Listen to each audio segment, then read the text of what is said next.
I recently emailed a friend, David, to schedule a meeting. When David replied, he copied in another recipient, Amy Ingram, who I assumed was his assistant. Sorry, here. Let's say you want to ask Google to make you a haircut appointment on Tuesday between 10 and noon. What happens is the Google Assistant makes the call seamlessly in the background for you. So what you're going to hear is the Google Assistant actually calling a real salon to schedule the appointment for you. Let's listen. So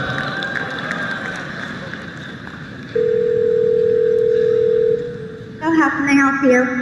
Hi, I'm calling to book a women's haircut for a client. I'm looking for something on May 3rd. Sure, give me 1 second. Sure, what time are you looking for around? Do you have anything between 10 a.m. and 12 p.m.? Depending on what service she would like. What service is she looking for? Just a woman's haircut for now. Okay, we have a 10 o'clock. 10 a.m. is fine. Okay, what's her first name? The first name is Lisa. Okay, perfect. So I will see Lisa at 10 o'clock on May 3rd. Okay, great. Thanks. Great. Have a great day. Bye. The rise of the machine that makes human work obsolete has long been thought to be science fiction. Only days later did I register that, quote, Amy Ingram was a chatbot, an artificially intelligent assistant that schedules meetings. Of course, assistants do more than schedule meetings, but increasingly all of these tasks are going to be the domain of cloud-based artificial intelligence. Many Americans are in danger of losing their jobs right now due to automation. Not in 10 or 15 years, right now. Information technology grows exponentially. It's coming from within our civilization, and the whole point of it is to extend our reach. Ever since we picked up a stick to reach a higher branch, we've used our tools to extend our reach. We can now already extend our reach mentally. I can take out a device from my pocket and access all of human knowledge with a few keystrokes. The power of computers, our understanding of the human brain, the spatial resolution of brain scanning. So these technologies will be 1,000,000 times more powerful within 20 years. 20 years. In fact, the speed of exponential growth is itself speeding up. So in 25 years, these technologies will be 1,000,000,000 times more powerful than they are today. We as a society have to think about what safeguards do we need to put in place to make sure that this technology is tremendously beneficial to us without creating the risk. Artificial intelligence is going to redesign our world. It's going to have economic impacts, and it's going to have effects on the human condition that we currently cannot predict. Did I mention there's no off switch? And then the cherry on the cake is that if AI can possibly solve any problem, do you think it can solve the problem of solving problems? There is actually a research term for that. We call that point singularity. What we want to be able to do is develop systems that are open enough, transparent enough that human judgment, human imagination, creativity are still intruding, are still active, but a lot of the routine stuff is happening day to day. And in some ways that's just analogous to, how we use calculators, right? It's an extension of our intelligence. But it's a simple enough one that it doesn't feel as threatening as it does, partly because we understand exactly what's going on. And with a lot of these systems, you start losing track of what are they doing? And I know that's a problem you've been thinking about a lot. For us to be successful in these areas, we really have to think through the economic implications because most people aren't spending a lot of time right now worrying about singularity. They are worrying about, is my job going to be replaced by a machine? It also is probably the better way of thinking about it for our economy and jobs, because people worry that, are we going to get into a situation where a machine's just doing everything? The rest of you get up. It's time to go. It's getting late in the day, and time is running short. I need you to see what I see. It has been my job for the past 6 years to create jobs. We're all about to lose on an epic scale. In 2016, something started bothering me, a feeling I couldn't seem to shake. As I crisscrossed the country, I often found places that seemed to be in the midst of long-term decay. I ate in diners where I was one of very few customers they'd see all day, drove past boarded-up businesses and for sale signs, walked into derelict buildings and factories. It was less the buildings and surroundings and more the people. They seemed despondent and depressed, like their horizons had been lowered to simply scraping by. It felt like a cry for help. The overall feeling was one of defeat and downtroddenness. It felt like the metaphorical water level in many places had risen and overtaken whole communities. I would often fly back to Manhattan or Silicon Valley after a trip and think, I can't believe I'm still in the same country, struggling to understand and share what I'd seen. I'd sit down for dinner with my friends and feel like a character in a play about people who ate well while the world burned. The problems are just getting worse. What the heck is happening to the United States?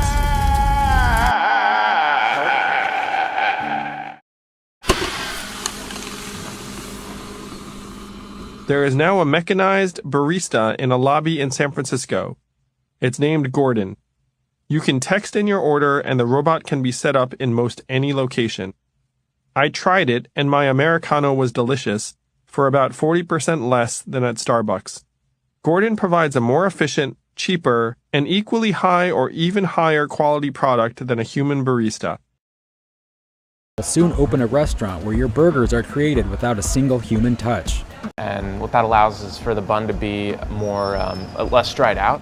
The next step is we're going to add sauce, and we do that with precision down to the milliliter. Then we'll do fresh slicing of pickles, tomatoes, and onions. And when you fresh slice to order, you get this just crunchier, more flavorful burger that hasn't been oxidizing and drying out. You'll have the cheese literally grated directly on the burger. A bit of a smash technique where we smash the patty from the top and bottom, so you get a really nice, that kind of caramelized crust on the top and bottom. They each spit out one $6 burger every 30 seconds, totaling 240 burgers an hour. It's cheaper to buy a $35,000 robotic arm than it is to hire an employee. The robot arm is only going to get cheaper and more efficient, while the fast food wage has no place to go but up.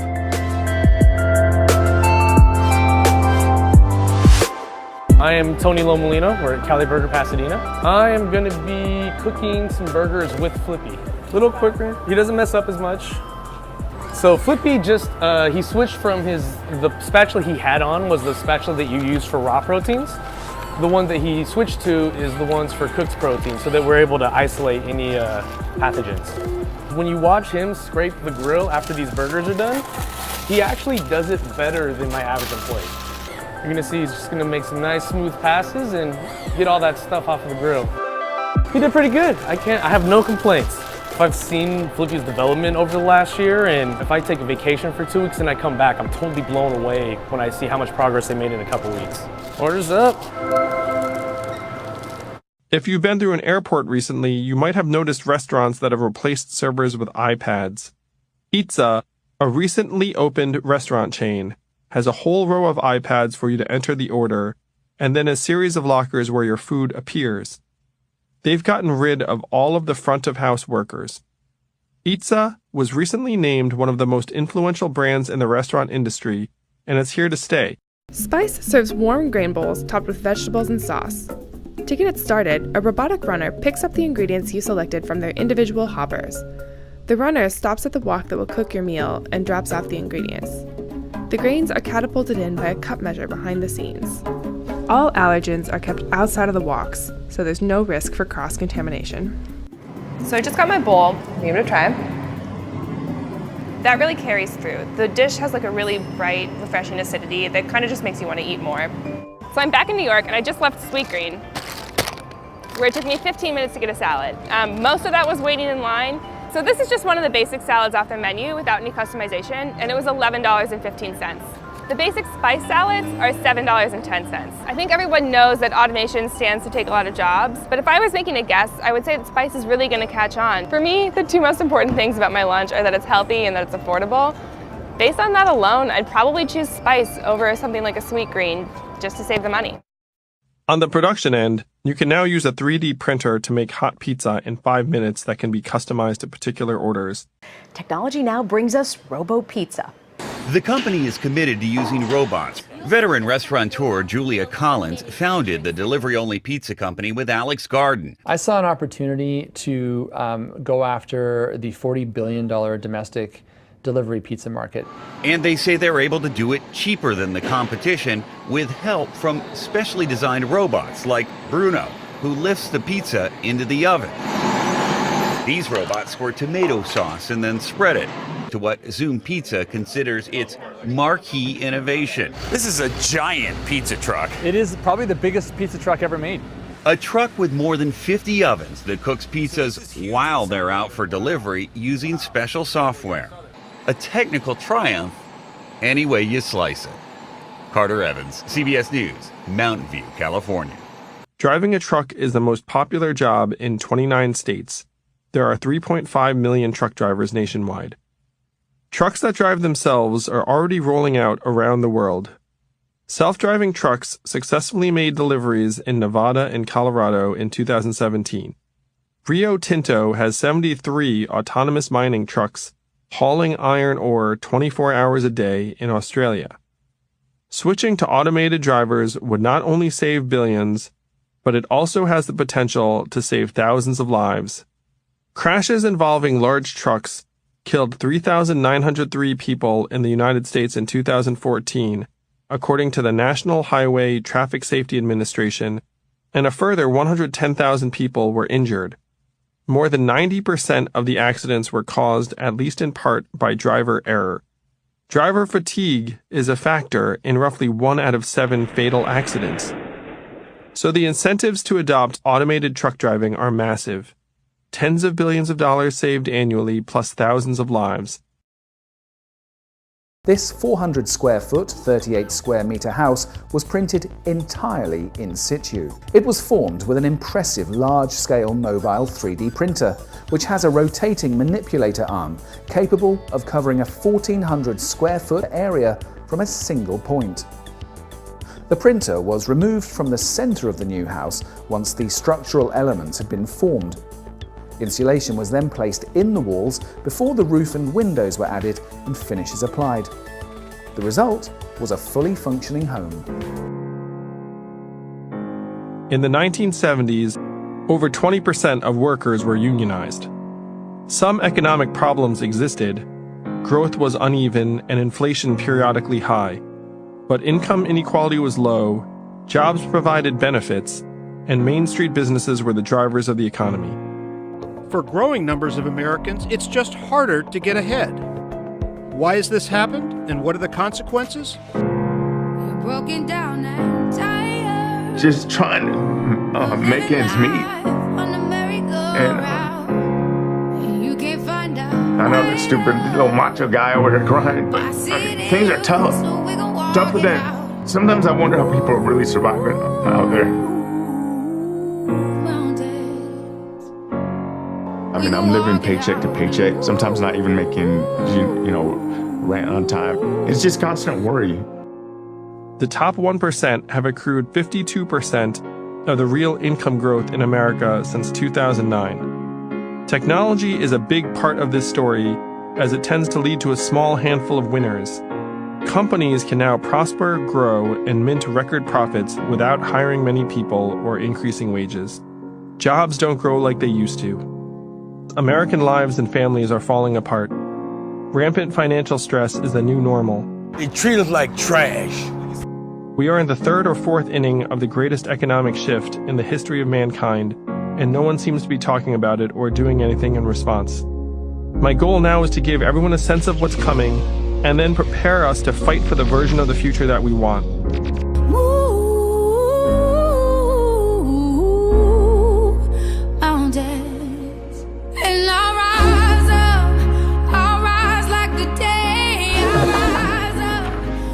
Hey Joseph, this is my husband Jose.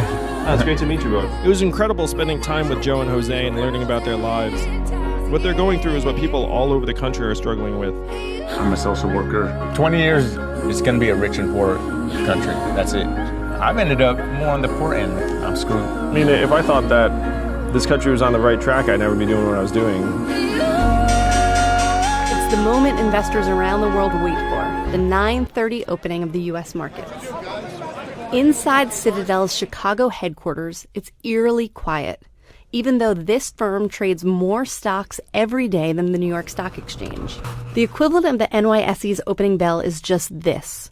Millions of orders that have been waiting all night for the markets to open are rapidly filled by Citadel's computer programs. How do the books look, guys? So we're pumping through a lot of volume right now. You can see how quiet it is. The phone's not even ringing. Clients are happy.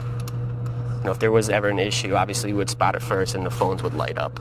We have executed 21 million shares already. Wow, and we are not even 3 minutes in. They are not making trading decisions. Those are all made by the computers. So they're not making any decisions with respect to whether an order should be filled, what price it should be filled. That's all done in an automated way. We've seen these market dislocations. I mean, is it fair to think of it almost as a technological arms race? Yeah, I think it's no different than any other industry. 100 years ago, there were literally hundreds of car companies across the U.S., and there was a lot of smaller companies. Over time, manufacturing became very automated. We are a technology leader. We make a big investment in technology to stay cutting edge. Yes, we're constantly investing in our systems to stay at the forefront of technology. 5,500 floor traders once roamed the trading floor of the New York Stock Exchange. Now there are fewer than 400, as most trading jobs have been taken over by servers running trading algorithms. So we have to be careful about what's actually happening and slowly but surely somehow take the noise out. And as more and more commodities on the CME group are traded electronically, Shellady believes it's important to balance knowledge and experience against the pressure of changing times. You could shoot a cannon through here and not hit anybody. So yeah, it's nowhere near what it used to be. And ultimately, that's not the exchange to decide or the traders to decide. The customer will decide when and if he or she wants to do the business 100% electronically. But right now, there's enough customers that do call people and we execute in the pit. So as long as that's the same, it'll still stay open. For Market to Market, I'm David Miller. We are entering an age of superintelligent computers. The vanishing jobs are due in part to the incredible development of both computing power and artificial intelligence. It's hard to understand what exponential growth means over time. Intel, Microsoft, Google, and IBM are investing in quantum computers, computers that store information on subatomic particles that would extend Moore's law for years to come. We are just now hitting the rapid ascent of computers that are unfathomably fast and powerful.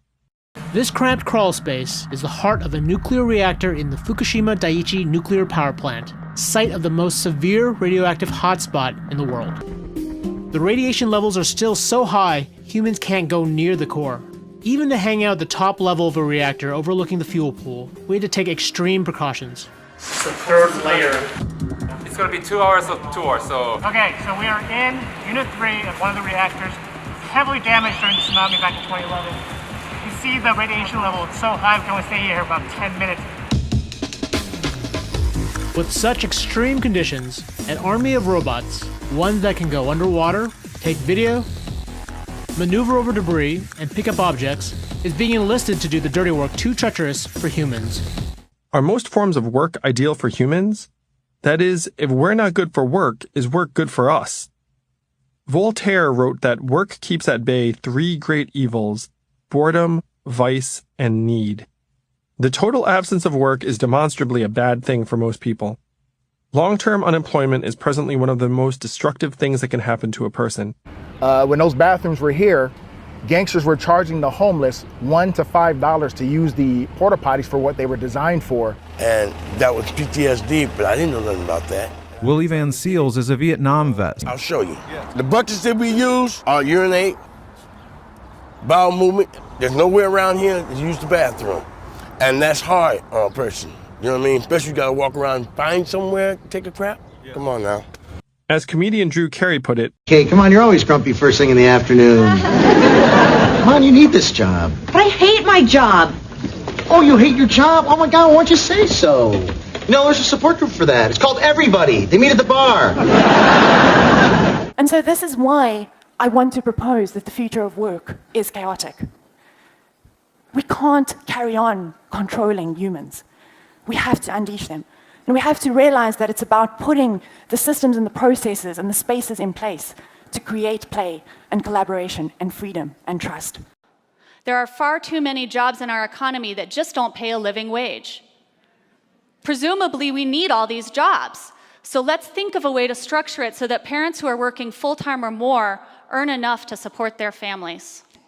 We need to stop placing the burden of escaping poverty on the individuals experiencing it and start breaking down the crushing systems that keep people there.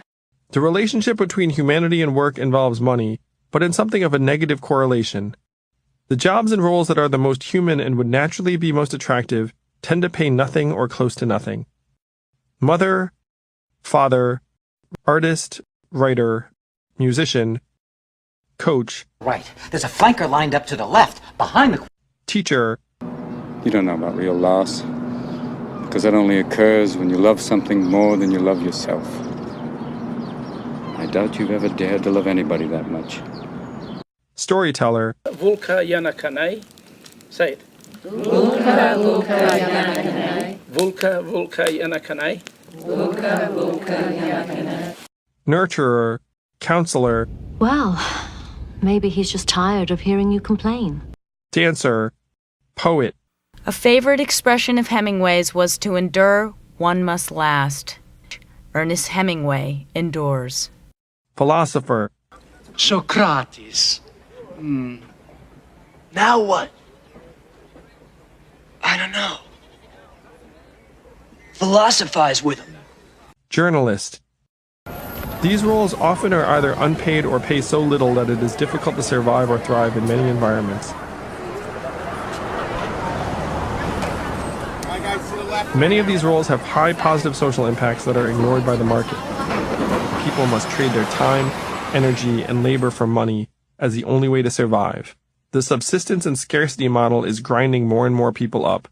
Preserving it is the thing we must give up first. Human salary demands cannot compete with the base cost of electricity. What to do about mass unemployment? This is going to be a massive social challenge. And I think ultimately we will have to have some kind of universal basic income. I don't think we're going to have a choice. Universal basic income. Universal basic income. I think it's going to be necessary. So it means that unemployed people will be paid across the globe. Yeah. Because there is no job. Machine, robot is taking over. These are not things that I think that I wish would happen. These are simply things that I think probably will happen. Even now, we're producing more and more with fewer and fewer people. Internet sales are on the way to replacing millions of retail workers.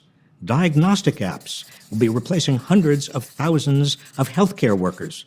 Self-driving cars and trucks will replace 5 million drivers. Where would you like to go? Researchers estimate that almost half of all U.S. jobs are at risk of being automated in the next 2 decades. A universal basic income. In recent years, evidence has shown that giving people cash as a way to address poverty actually works. In study after study, people don't stop working and they don't drink it away. They actually use it to increase their earnings. As new technologies replace work, the question for the future is how best to provide economic security for all. So raise your hand if you've heard of the basic income before. Okay, so a couple of you. Well, the idea behind the basic income is that each citizen will receive enough no strings attached, guaranteed money to cover basic living expenses. And it's an idea that has led to some interesting political bedfellows recently. So both former labor leader Andy Stern and conservative intellectual Charles Murray have written books on the topic. Both the Cato Institute and the Movement for Black Lives have endorsed the basic income, though from very different perspectives. And just last week, President Obama suggested that the basic income would be a part of our national conversation for the next 2 decades. I believe that public policy has the power to transform lives. And I think that the basic income is one path forward to a more just future. I remember when I was 3 years old, back in my nursery class, We were singing this song. Some of you might have heard of it, actually. It's about a wise man who builds his house upon the rock and a foolish man who builds his house upon the sand. And when the rains came down and the floods came up, it was the house on the rock that stood firm. Looking back now, I see that there's a clear message to this song. And that is the best way to allow all of us to flourish as much as possible is to provide us with firm foundations from which to build our lives. In the song, these foundations were a physical rock from which the wise man built his house. But now I see these foundations as financial. And that is enough money to cover our basic necessities that we shouldn't have to work just to survive.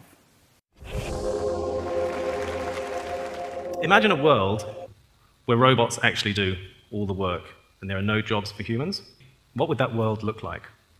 Would it be a robo-dystopia? Or would it be a robo-utopia? Futurists are now talking to us about the potential loss of up to 2 billion jobs in the next 15 to 20 years. We've seen that the gains have gone to the 1% over the last 30 years.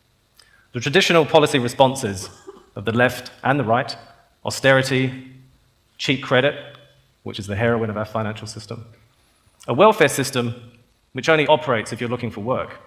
If there are no jobs, what are we going to do? Is to think about a universal basic income. This would be a regular monthly or annual payment to all citizens as of right. This is not a new or novel idea.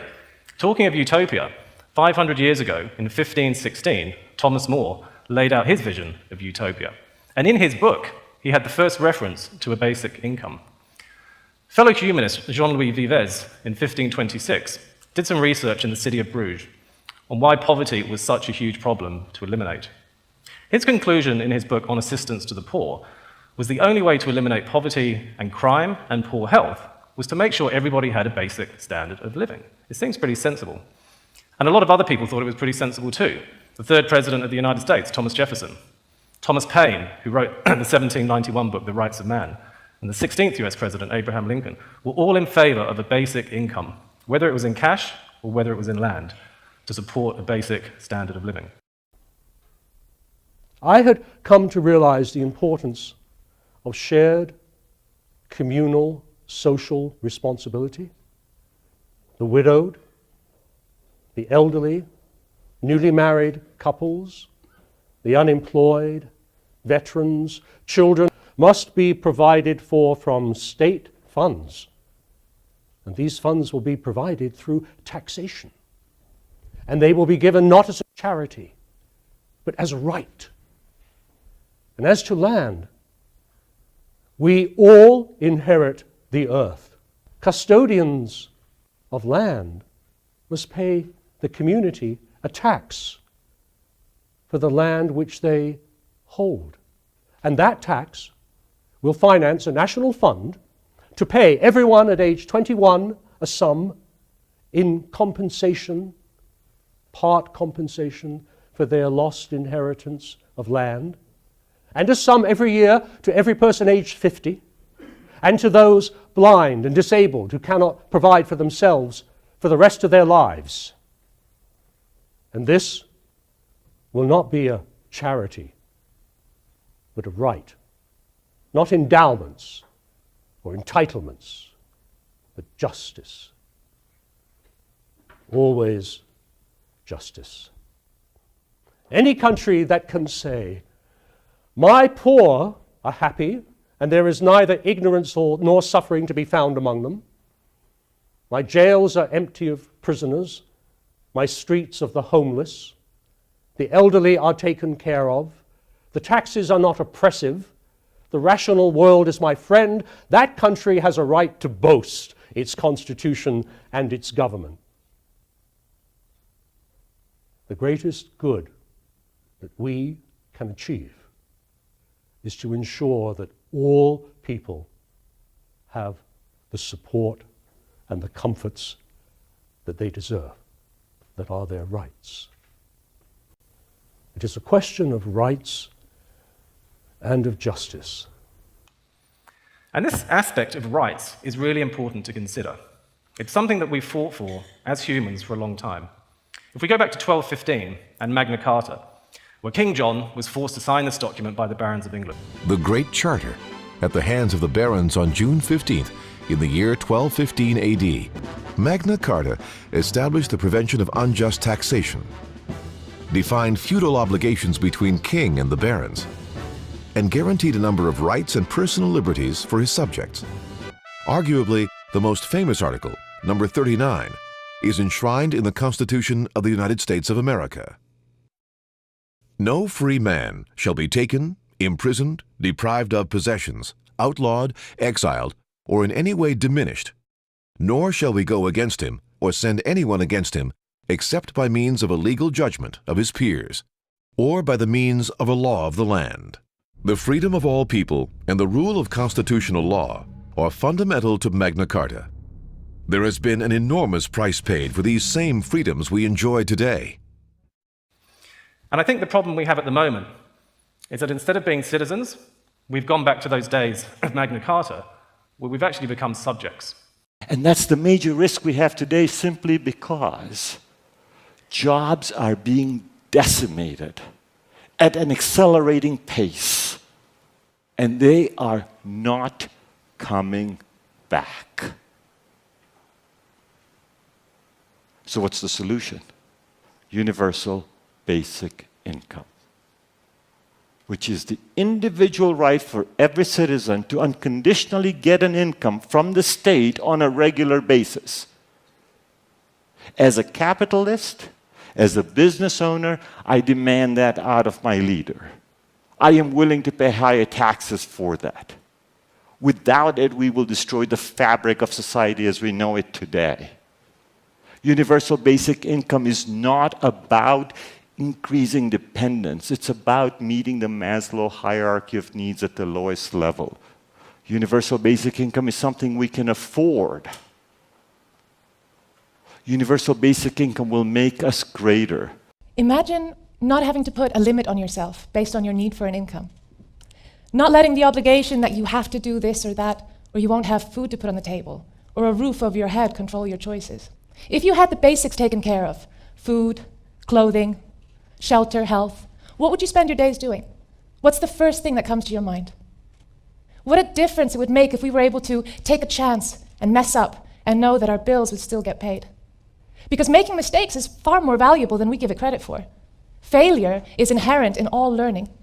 The path to mastery is through constant failure and constant readjustment in response to that failure. What if all those who failed and had to go back to their day jobs had gotten a second, a third, a fourth, a perpetual chance even? Where would we be today? Cancer cured? Flying cars? A colony on Mars? The world that I imagine as a result of this thought experiment is a world that I believe we can reach. But the only way to reach it is if people are truly free. We could do this by providing a universal basic income to everyone. Now, today, we have a level of wealth inequality that hurts everyone. When you don't have the freedom to take your idea and turn it into a historic enterprise, we all lose. And right now, today, our society is way over-indexed on rewarding people when they're successful, and we don't do nearly enough to make sure that everyone can take lots of different shots. Now, let's face it, there is something wrong with our system when I can leave here and make billions of dollars in 10 years, while millions of students can't even afford to pay off their loans, let alone start a business. We all know you don't get successful just by having a good idea or working hard. You get successful by being lucky too.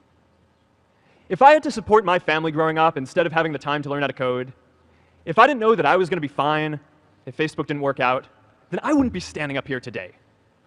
And if we're honest, we all know how much luck we've had to get to this point in our lives. Every generation expands its definition of equality. We should have a society that measures progress not just by economic metrics like GDP, but by how many of us have a role we find meaningful. We should explore ideas like universal basic income to make sure that everyone has a cushion to try new ideas. Being the first generation born in this country gave me both a fierce love for the United States and a deep sense of what it means to struggle to fit in. I was one of the only Asians in my local public school. That didn't go unnoticed. Classmates offered frequent reminders as to my identity. What's up, chink? Hey, you wanna fight? Said with mouth moving but no sound coming out, to imitate a kung fu movie with bad dubbing. Ching chong, ching chong. Hey, you know what Chinese use for blindfolds? Dental floss. You see that? Demonstrates a blank face. That's the way the gook laughs. Hey Yang, you hungry? You want a gookie? Your kind don't understand English. Yeah, gooks, chinks, your kind. Hey Yang, I see where you're looking. No interracial dating. Hey Yang, what's it like having such a small dick? Everyone knows Chinese guys have small dicks. I became quite self-conscious. I started wondering if I did indeed have a small dick. I grew up a skinny Asian kid in upstate New York who was often ignored or picked on, like one of the kids from Stranger Things, but nerdier and with fewer friends. It stuck with me. I've never forgotten what it felt like to be young, to be gnawed at by doubts and fears so deep that they inflict physical pain, a sense of nausea deep in your stomach, to feel like an alien, to be ignored or ridiculed. I didn't think it was possible to forget all that, but it turns out that most of us do. In movies, they show children going through formative experiences at home. The protagonists go back where they came from later to make it better. In real life, 1,000 times again, and we'll rise up. I like the waves, we'll rise up. In spite of the ache, we'll rise up, and we'll do it 1,000 times again. Involuntarily in pain, while others came voluntarily. I went on to remind him that no other racial group had been a slave on American soil. I went on to remind him that the other problem that we have faced over the years is that the society placed a stigma on the color of the Negro, on the color of his skin, because he was black. Doors were closed to him that were not closed to other groups. If the Negro is to gain the economic security that he needs, now one of the answers, it seems to me, is a guaranteed annual income, a guaranteed minimum income for all people and for all families of our country. Its benefits would go to the working poor as well as the non-working, to families with dependent children headed by a father as well as to those headed by a mother. And a basic federal minimum would be provided, the same in every state. Is a proposal to help poor people by giving them money, which is what they need, rather than as now, by requiring them to come before a governmental official, detail all their assets and their liabilities, and be told that you may spend X dollars on rent, Y dollars on food, etc., and then be given a handout. On the negative side, if you had people with low incomes, they would file an advance estimate of their annual... Such as zero, say, yeah. In which case it would be calculated out that they were entitled to receive so many dollars a week or a month, and they would get it in weekly or monthly payments. Now, suppose you did all that. There undoubtedly would still be some people who would dissipate it on booze or on the races. There are now. Is there any doubt whatsoever that people on relief are able to find ways of getting around? I know, I mean, you may not be aware that I don't... I understand, but you and I understand the free market. Yeah. And that shredded wheat, once delivered, doesn't have to stay in the home to which it's delivered. Let's not underestimate the ingenuity of the poor people in converting... That's right. In converting what they get from the relief worker to what they want. That's true, but I think... And that's just wasteful. Yeah. They would be far better off if we just gave them the money and let them spend it. Basic income guarantee. Actually, that's an interesting concept. It comes from the right wing. Milton Friedman proposed it, for example. It can be interpreted as something progressive. People have rights. In fact, if you read the Universal Declaration of Human Rights, 1948, take a look at Article 25. It says people have rights to adequate food, nutrition, health, employment, security, and so on. Those are minimal rights. Any society ought to guarantee that. Well, one way to guarantee it would be through a socially acceptable form of a basic income. In fact, to an extent, that's what so-called welfare states try to provide in a certain way. So sure, that's something that could be proposed. I mean, I don't think it goes far enough, but as a short-term way of alleviating major problems, that's fine. It's not enough to say that corporations can do whatever they want as long as they make a profit. Not if they're putting at risk people all over the world. They can't. There has to be a new way of approaching this. And we can't say that one nation can do what it wants within its borders. Because, as I said before, what you do in one country's borders has consequences all over the planet. Are you a socialist? I'm not sure what a socialist is, well, but I believe that the government has a responsibility to care for the people. And I'm not talking about dole. I'm talking about making people self-reliant, people able to take care of themselves. There are countries which are perfectly able to do that. The United States is an extremely rich country. It's perfectly able to do that. It chooses not to. It chooses to have homeless people. We are 19th in the world in infant mortality. 18 other countries save the lives of their babies better than we. How come? They just spend more money on it. They care about their babies more than we care about ours. I think it's a disgrace. And this country has vast wealth. You just think of what that money could be used for, to educate, to help, to bring people up to a sense of self-confidence, to improve not just the happiness of people in America, but their economic standing, to improve the competitiveness of the United States compared to other countries. We are using money for the wrong stuff. You know, 90 years ago, the Henry Ford days. Sure. If you didn't have a job and you couldn't afford it, you found somebody's floor to sleep on and you went with your family or whatever, you know, and if it was 12 to a room, that's the way it was. And then over time, we started having, you know, with FDR, we started having, you know, basic services that we would provide for you. And then over time with LBJ, it was more services, right? And welfare services. And now, you know, we're not gonna let you drop dead in the streets. We want, you know, anybody can walk into a hospital, or now we want you to have insurance. What do you think about that? I think it's right. I think it's. You think it is right? Look, So one would call you a Democrat. No, hell no. Look, there's different things for different reasons, right? If we as a society decide that we don't want people dropping dead in the streets or, you know, just dying at home, then there's a cost to that.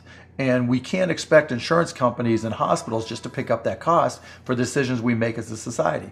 Just like we want TSA at the airport. Just like we want, you know, Homeland Security. You know, should we say, look, don't pay for it, we'll just all get blown up, right? There's certain minimum services that we've all defined.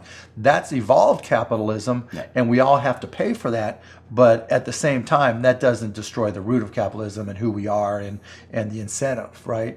It just means that we're gonna take a chunk off the top. Now, on the flip side of that, how we do that and how you pay for it, that's a different beast. Is the government too big? Yes. Is the government inefficient? Yes.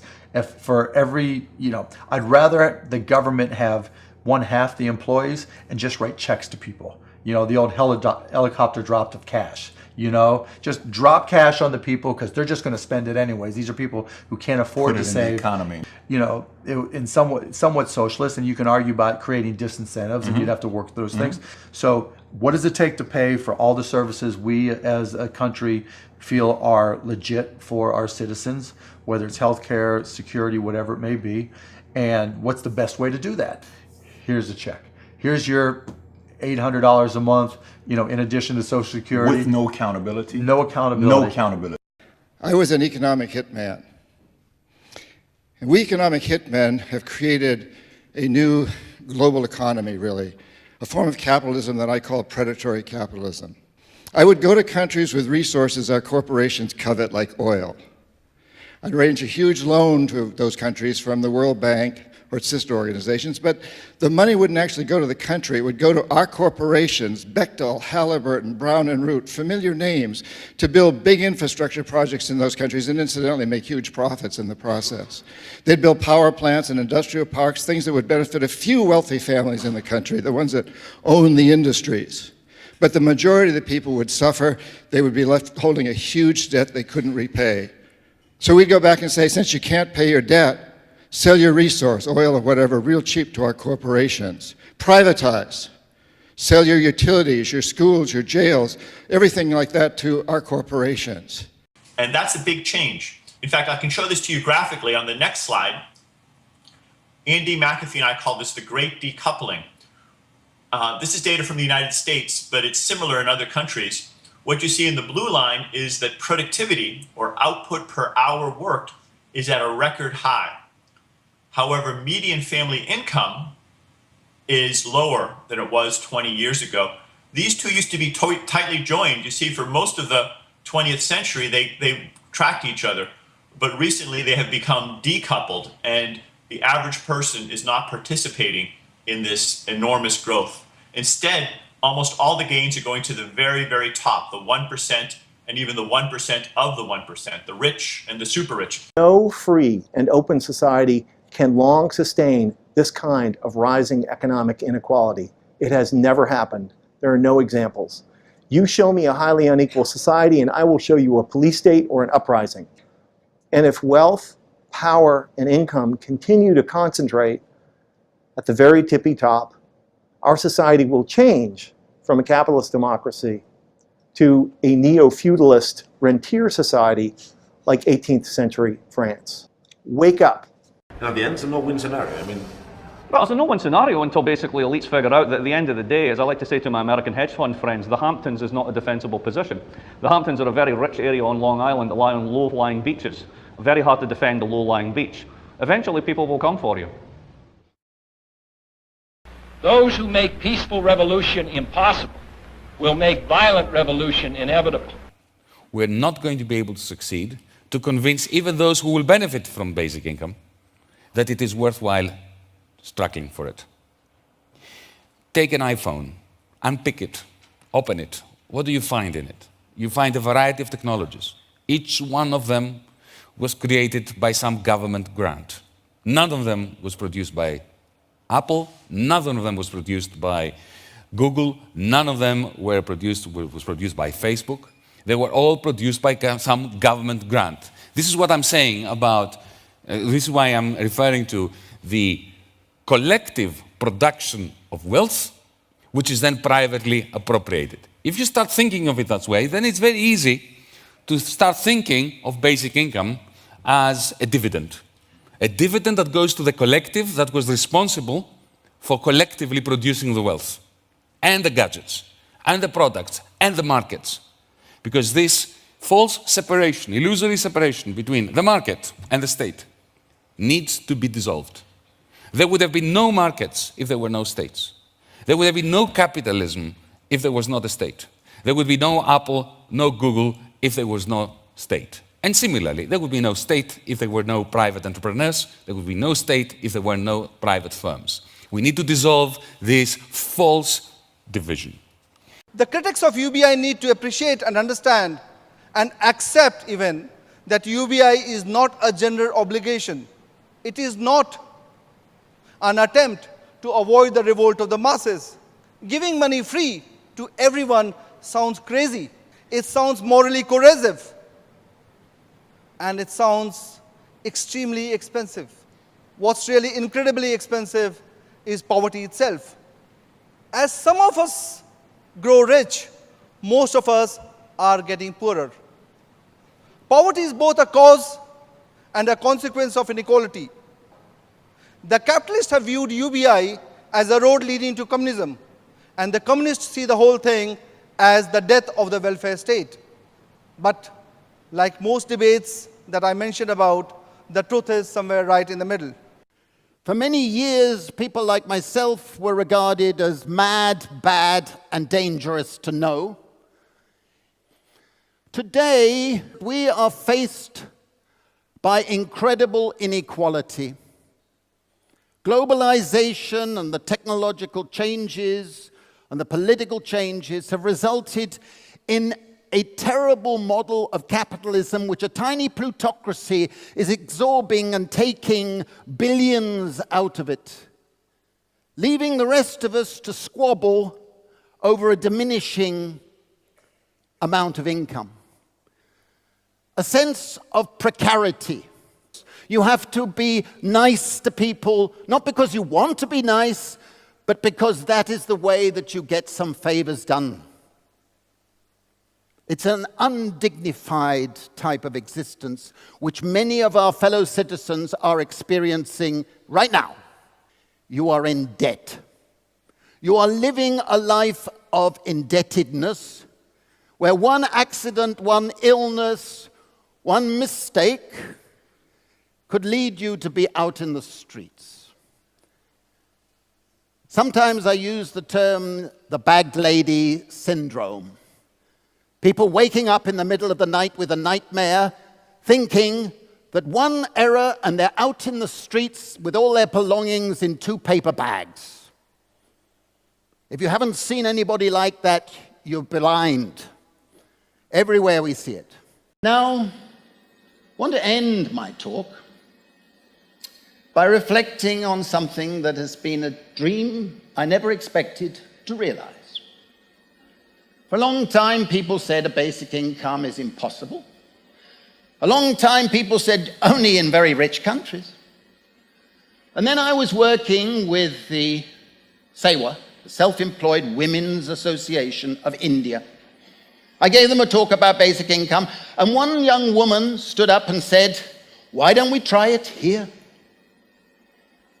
From that point, it took 3 years for us to design and raise the money, and we provided 6,000 men, women, and children in 9 areas with a basic income for 18 months.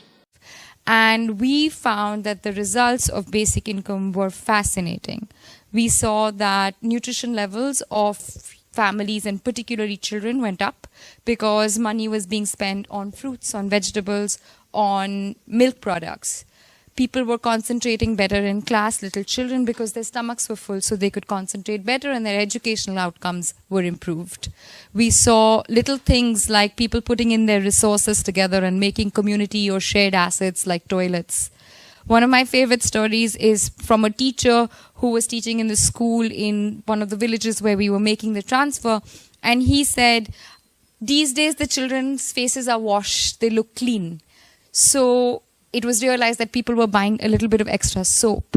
The other thing we saw which gladdened my heart was the transfers happen in the month of June, the first ones, and July is where school opens for the first time in the new year, and the government gives uniforms, but it doesn't give shoes. So people use their transfers to buy shoes for their school-going children. We have a book which is just out with a woman on the front, disabled, she had no legs.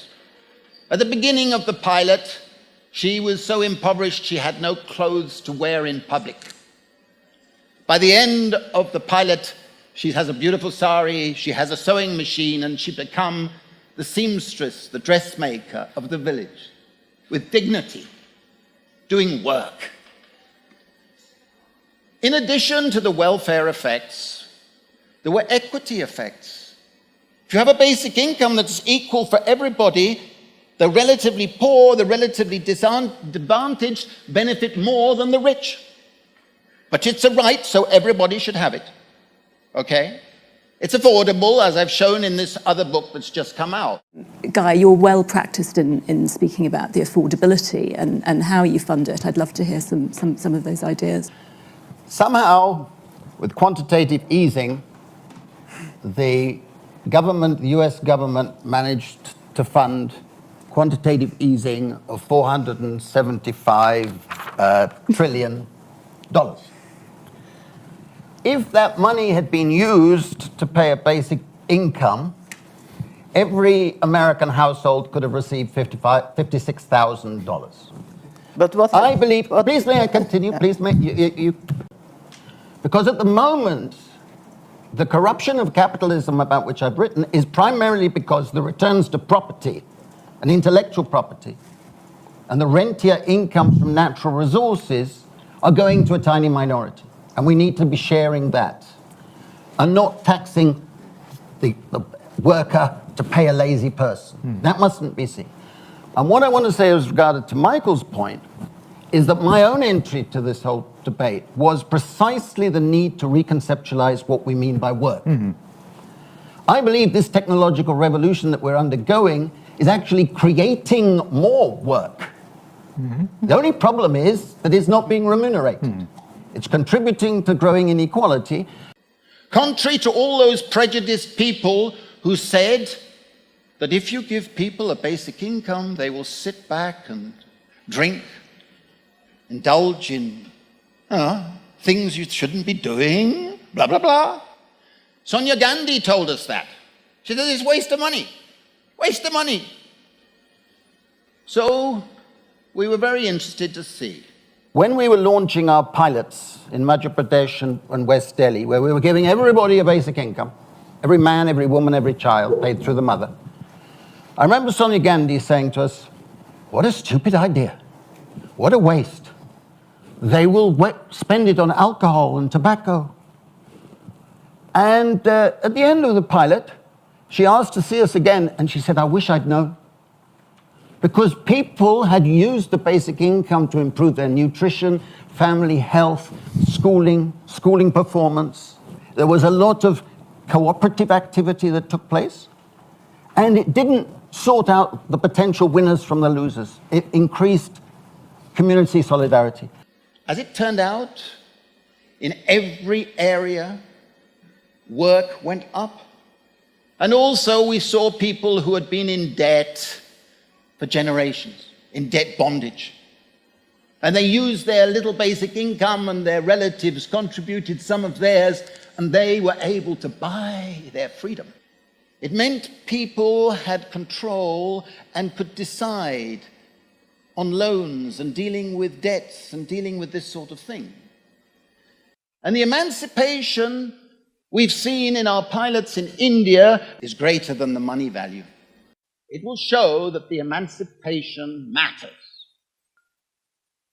I went to one of the villages, the Indian villages, at the beginning, and we had to get everybody to sign a card in order for them to get the basic income each month. But all the young women in that particular village wore veils, so we couldn't take their photograph. They had to go into a hut and have their photographs taken in private. I went back to that village 6 months later while the pilot was still going, and I said to an Indian colleague of mine, I said, have you noticed a change in this village? And he said, no. I said, all the women are not wearing veils. Why is that? So we called some of the women across and we asked them, and they were reluctant to say anything, as people are, to strangers. And then one of them said, I will tell you. Before, we had to do what the elders told us to do.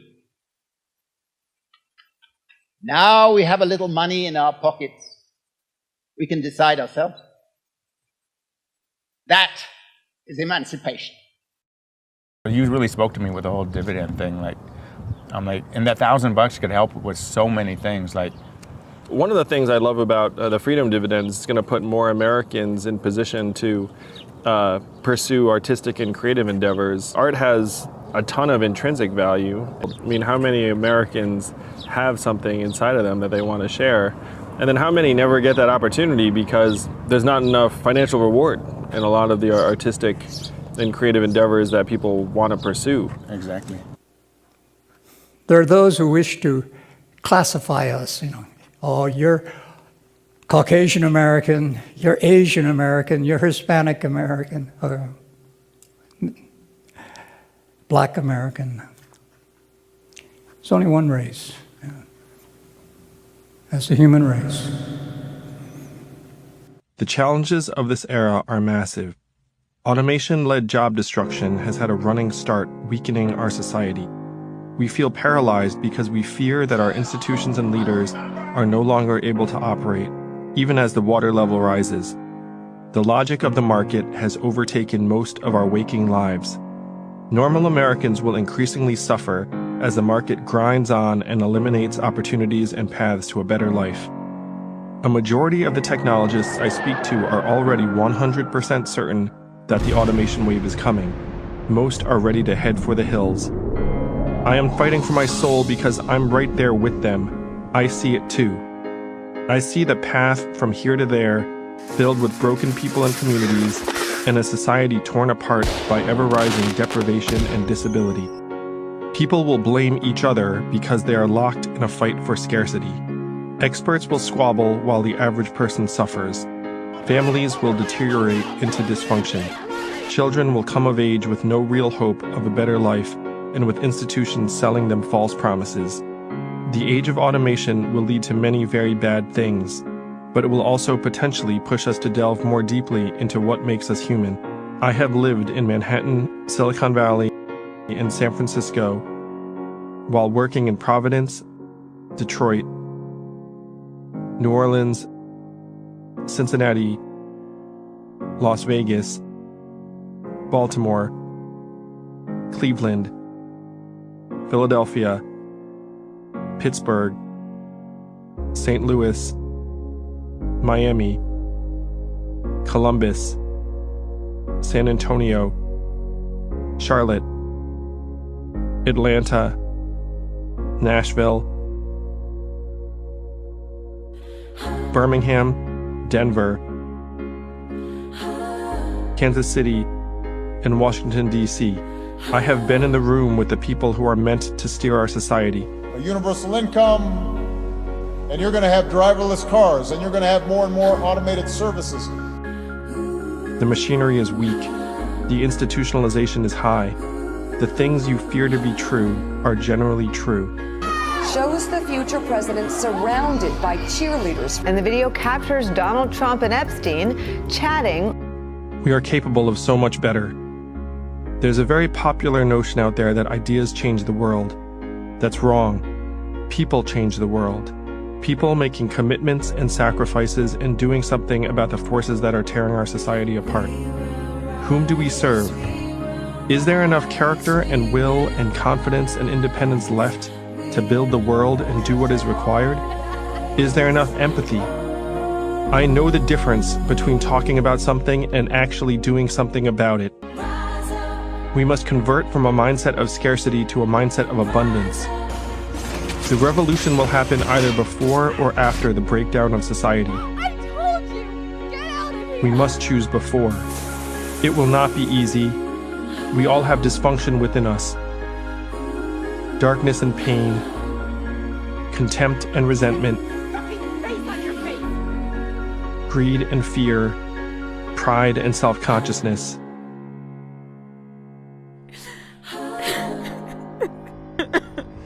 Through all of the doubt, the cynicism, the ridicule, the hatred and anger, we must fight for the world that is still possible. Fight for each other like our souls depend on it. Climb to the hilltop and tell others behind us what we see. What do you see? I just want to do God's will. And He's allowed me to go up to the mountain. And I've looked over and I've seen the promised land. I may not get there with you, but I want you to know tonight that we as a people will get to the promised land. And build the society we want on the other side. The rest of you get up. It's time to go. A dedicated group of the right people can indeed change the world. The better world is still possible. Come fight with me.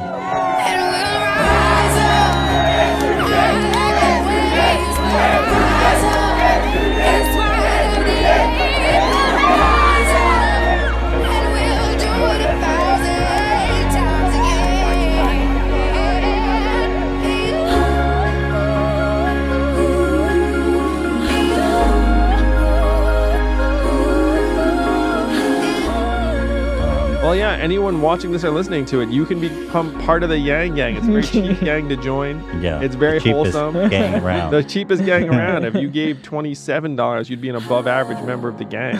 Think of it as an investment. Yeah. You get $1,000 a month. A month. For life. Yeah. You know, what's the return on $27 then? I can do the math. I'm very good at math. I can't do that math. That's too complicated. It's very high. Very, How would very, you very get high. it? You just get a wire transfer every month? Give them the way you want the money, you know, direct deposit in your account is preferable.